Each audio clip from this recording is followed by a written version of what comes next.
Hey, and welcome to Dr. G Speaks. I am Dr. Kristen Guillory, and I am so very excited to help you experience a life of freedom, faith, and fun you may not even realize is possible. Listen, I know you feel held back, I know you feel stuck, and I know you are hiding.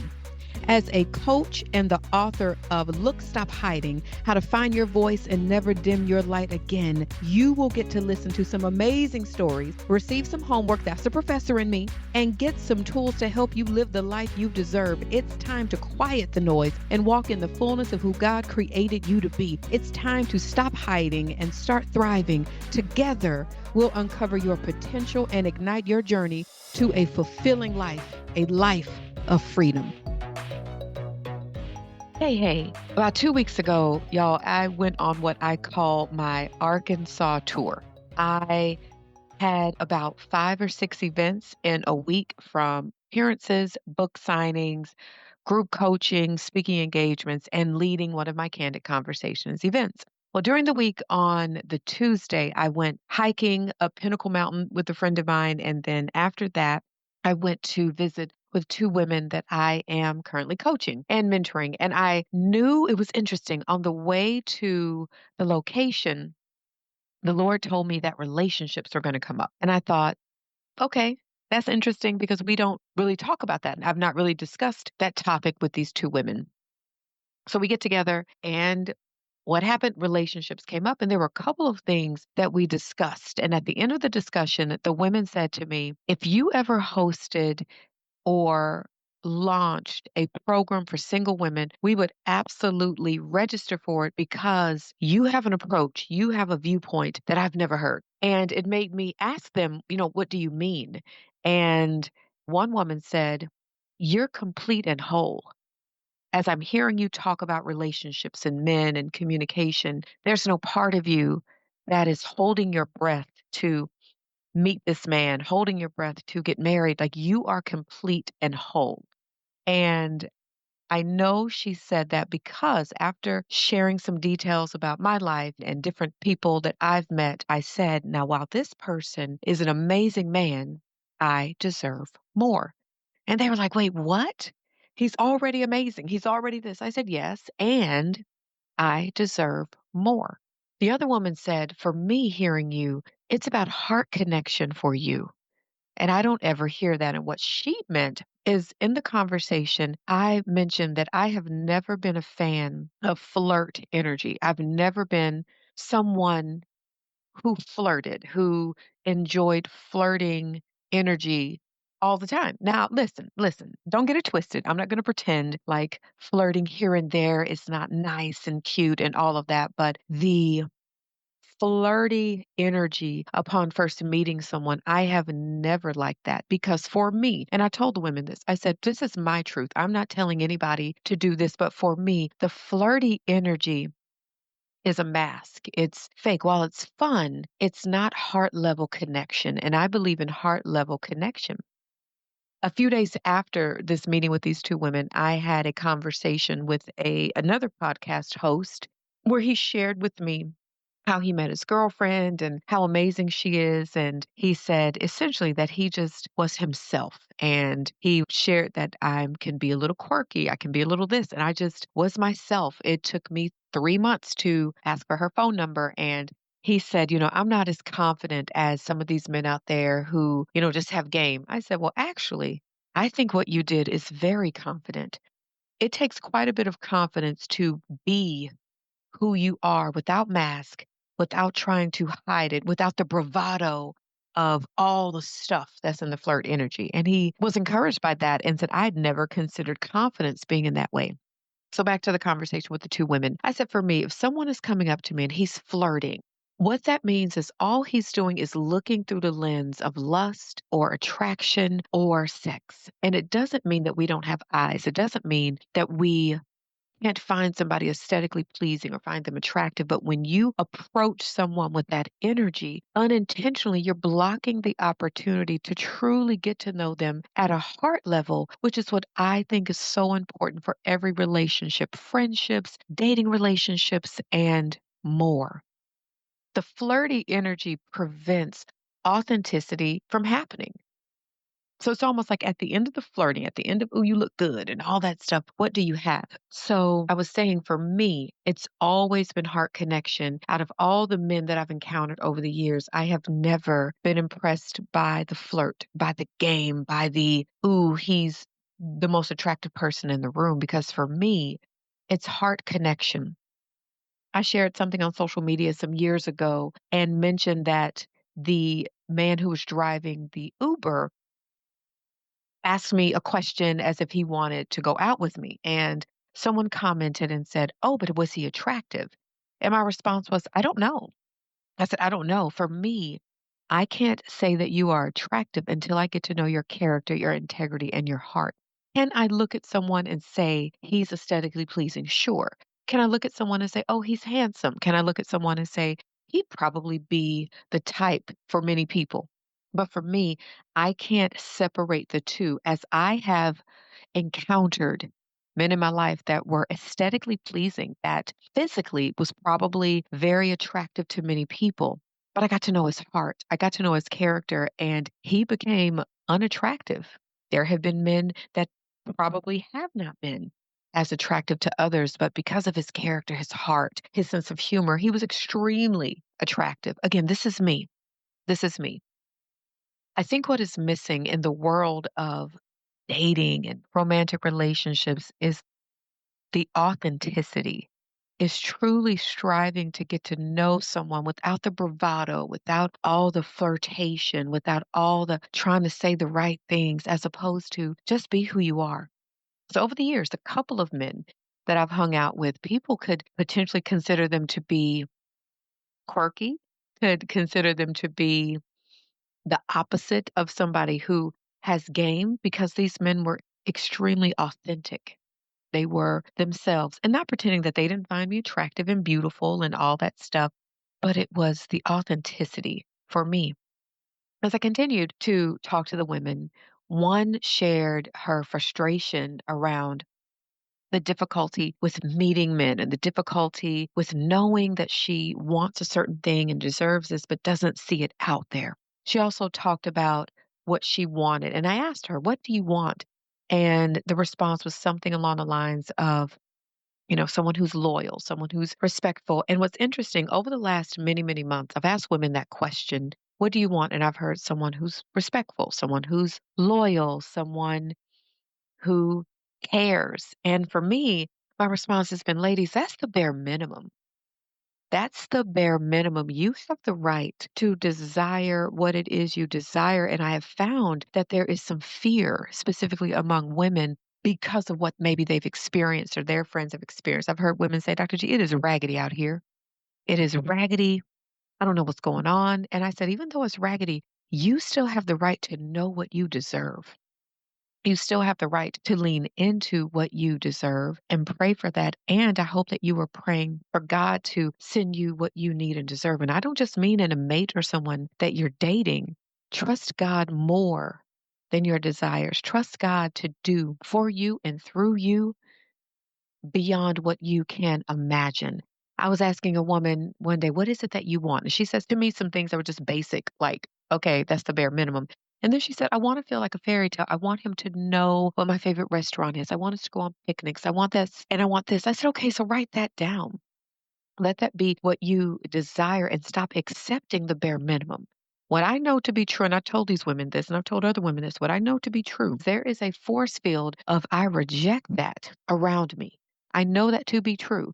There is a force field where I reject janky, and I do. People are always surprised to learn that I don't get hit on a lot. They assume that I get hit on all the time. And I'm like, no, I don't get hit on. And then the theory may be, oh, it's because the men are intimidated. Oh, it's because of this and this. I said, well, I don't know. But I know that I have a force field that if you are someone who is not a man of character, integrity, and kindness, I will repel you. If you are someone who is connected to janky, I will repel you. And as someone said to me, Dr. G, the oil is oily on you. Your anointing is so strong. So only certain men who have been given clearance are going to approach you, not even in terms of dating, but even come up to me. And I know that.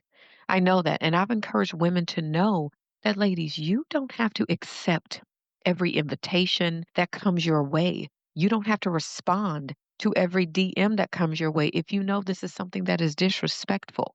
And so if you are someone, in particular ladies, and you know that I know that I'm having conversations with men that are not in alignment with me, I encourage you to pray that you repel and you reject anything that is not in alignment with who you are. I shared with these women some of the male friends that I have, and they were like, oh my gosh, can I get a friend like that? Can I get a friend like that? And these are genuinely friends who see me because that's so important. While amazing gifts are beautiful, while gestures are beautiful, but being emotionally present, being semi consistent is everything. And they heard me share some stories. And one story is a friend of mine I traveled with to India. We were at a location and I was asking a gentleman that worked there multiple questions. The gentleman did not respond to me, but he responded to me, but looked at my friend. He didn't look at me at all. All of the answers to my questions were directed at my friend, and I was very irritated by that. So we left the building, and I said, I did not like what happened in there. I was going to go back in to say something, but would you say something? And my friend said, my friend, it would be my honor. He goes in, the gentleman comes out and he talks to me and he apologizes and we have a conversation and we're done. And I'm walking away with my friend and I look at him and I just said, thank you so much. Thank you for doing that. It's not that I can't, but at times as women, we don't want to do it. We're tired of doing it. Men at times just don't stand in the gap for us enough. And my friend said to me, my friend, next time you won't have to ask. And that was everything. Those of y'all listening to this story, I know y'all like, wait, what? I've shared that personally with about 15 women, and every woman's response was, ooh, what? That's amazing. And I told my friend the reaction of all the women, and he said, that's fascinating to me because that should be the bare minimum. I said it should be, but unfortunately, it isn't. I was talking to a mentee of mine who is married, and she's going through something really, really hard right now with a family member. And I asked her, how is your husband supporting you? Is he supporting you right now? And her response to me was, oh, he has a lot on his plate. And I said, let me stop you right there.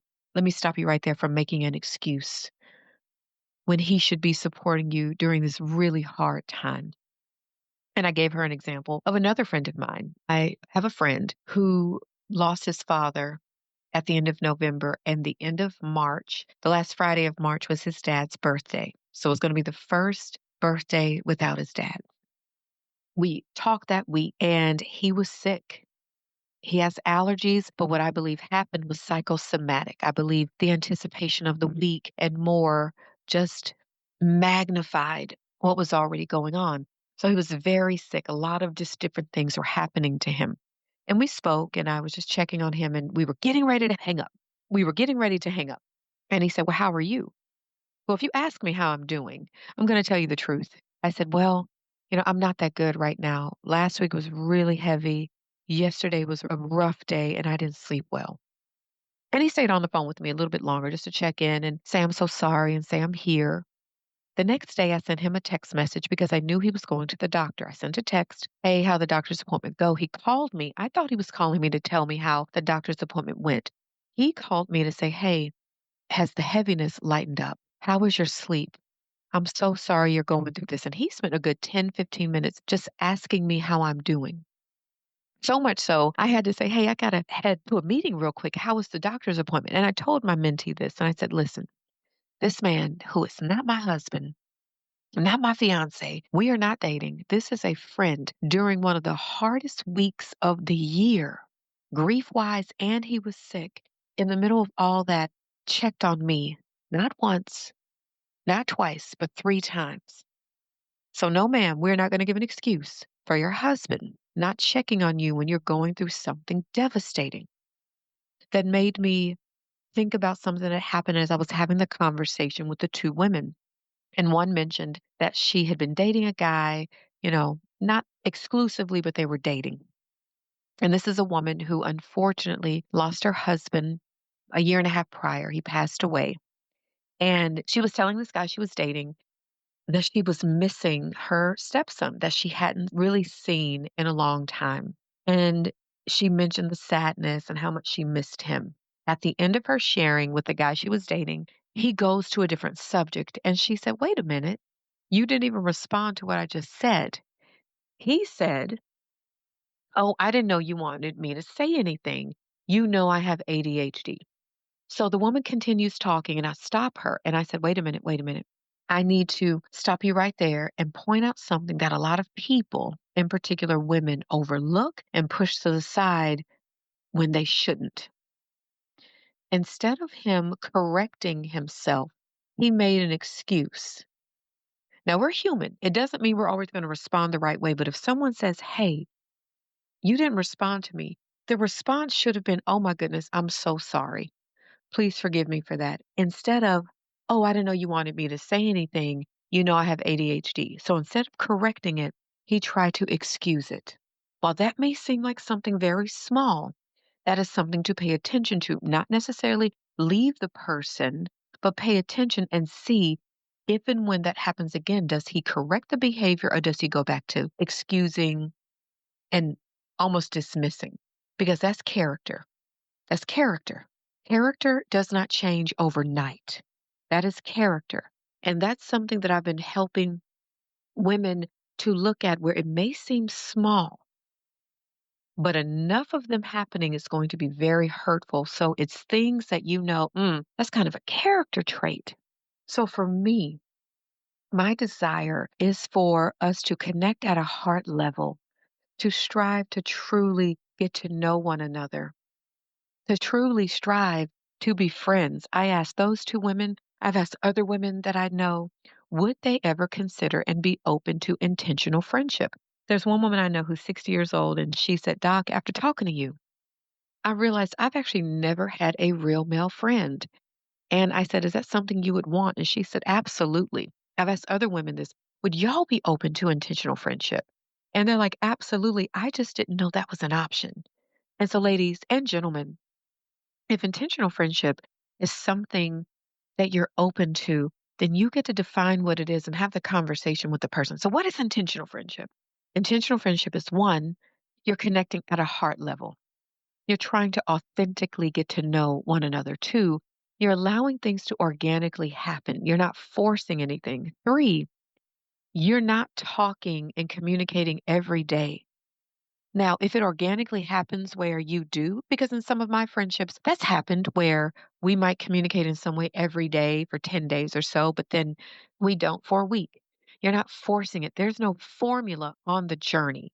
In the quote unquote dating arena, you feel like you have to talk every day and text throughout the day and see each other every week. And what that causes, it causes enmeshment, and it causes enmeshment really soon. It causes almost false expectations and hope to take place because it's the adrenaline, it's the amazingness of the journey where after a month, you may feel like, "Oh my gosh, I think I'm in love." Well, if you think about it, you're communicating every day. Your body is not having a chance to take a break or detox from the person. And I'm talking to the two women, and they're like, "Yes, I would absolutely be open to this."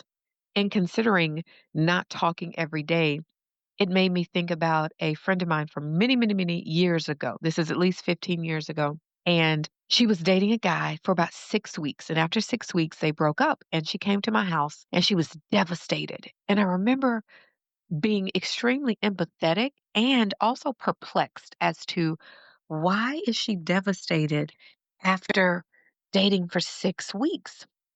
And I know they didn't sleep together. I know that. And I'm like, wait, what? Until she shared with me that they literally communicated throughout the day. He sent a good morning text. He sent a text on the way to work. They checked in at lunchtime. There was a text after work, and they talked in the evening. And they saw each other probably twice a week. So in 6 weeks, they saw each other at least 12 times. They're communicating at least 4 times a day, at least 2 hours a day. And when I thought of it like that, absolutely, there's gonna be devastation. Absolutely, there's gonna be some enmeshment because It went really fast and a lot. They say it takes 21 days to create a habit. Well, this was more than 21 days. So I have mentored women and talked to women and said, be mindful of talking every day. You don't have to talk every day. Be mindful of that. Be intentional about that. Be intentional with what is intentional friendship. It is heart connection. It is trying to get to know the person, having a genuine curiosity. It's not having to talk every day. And it's not, this may be a hard one for people, okay? And it's removing all physicality from the table for a moment. Like just taking that off the table. And I don't just mean sex, I mean handholds, I mean long hugs, especially in the beginning. Get to know the person. Doesn't mean you can't do a side hug or short hug, no. But I really want to encourage you to consider for those who are really serious about creating a force field around you that repels janky, for those who really are open to intentional friendship, consider physicality off the table. And I don't mean the Steve Harvey 90-day rule. I don't mean that. I mean just in a way, organically saying, let's organically not have physical affection, maybe a hug, a side hug here and there, but let's leave that off so we can get to know each other at the purest level, because there are those who can get so attached to the handhold, could get so enamored by the hug where you're not getting to know the person. There's a friendship that I have been in now for a couple of years, and people are always surprised and dumbfounded to find out that, as I call us, we are PG-3. We've not done anything. Let me not say we've not done anything physically. There have been hugs, but even those hugs are, they could be considered, church hugs, and they are very respectful.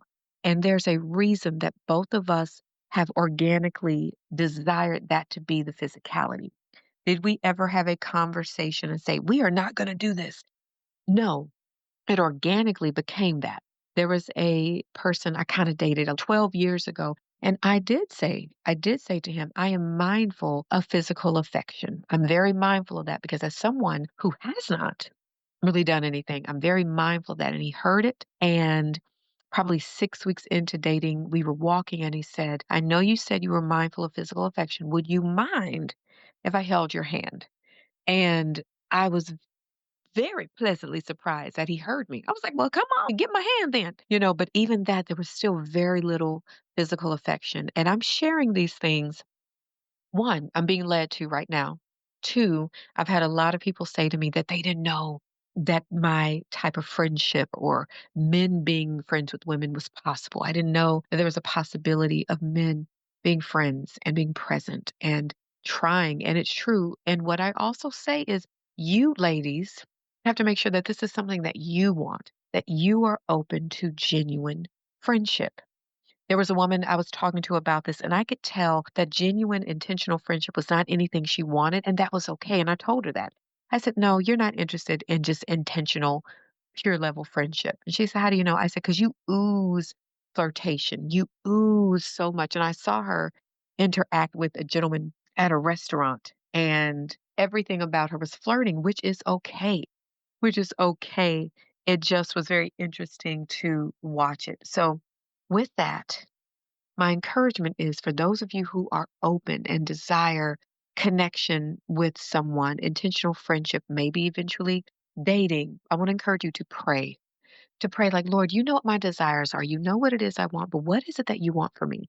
Lord, help me to be open to intentional friendship. And if I am someone who desires physical affection, please help me put that to the side for now so I can connect at a heart level, so I can connect at a pure level and really get to know the person. Y'all, the friendship that I'm in with the friend whose father passed away, I've had people say to me, I'm not trying to freak you out, but y'all's relationship is healthier than married couples. And after I heard that a couple times, I was like, what do y'all mean by that? They said, because y'all really talk to each other. Y'all really try to talk through issues. You really communicate and see each other. And I've had people say that just from that, and we do. And I do that in my other friendships as well. I bring up issues and I will say, I know you meant no harm, or I knew there was no malicious intent, but here's the thing. And so there's been so many women that I've met who are magnificent and amazing, who subconsciously believe janky is the only type of energy for them, not knowing there could be lightness, there could be pure energy, there could be friendship energy, there could be caring energy, but you have to be willing to be open. You have to be willing to do the work. And I've heard people say, oh, he just wants to be friends. Like friendship is a bad thing. He just wants to be friends. When people say that, it means, okay, he may not want anything romantic. And if he really means he wants to be friends, then cultivate a friendship. Sometimes they say, well, let's just be friends. And they don't really mean they want to be friends. They mean they want to be done altogether. I think we need to say what it is we mean when God clears us to say it. So is there possibility of friendship? Is there possibility of pure, beautiful connection? Is there possibility for someone to be present with you, for you to be present and be open? Absolutely. But you have to be clear. You have to be clear. So your affirmation for today is I am open and available to intentional friendships. I am open and available to intentional friendships. And I'm also talking to those of you who are married as well, because I've discovered a lot of married couples were not friends when they got married. And if that is you and you are not friends with your partner, begin to cultivate a friendship with your partner. Got it? Because y'all, intentional friendship is lovely and beautiful. It is work. It is work, but it is worth it. My best friend has said to me, girl, you have always had some of the best male friendships since I've known you. And she's absolutely correct. Because I've always been someone that when I connect with men, it's never about flirting for me. It's never about, ooh, are we going to be a couple? Are we going to date? I am genuinely trying to get to know this person. So, who is someone that you can genuinely try to get to know? And maybe genuinely trying to get to know someone is starting with yourself and getting to know what it is you really desire in friendship, in dating, and more. Deuces. Thank you so much for listening to the Dr. G Speaks podcast. And if you enjoyed this episode, please share it with your friends and family. Thanks again, and I'll see you next time.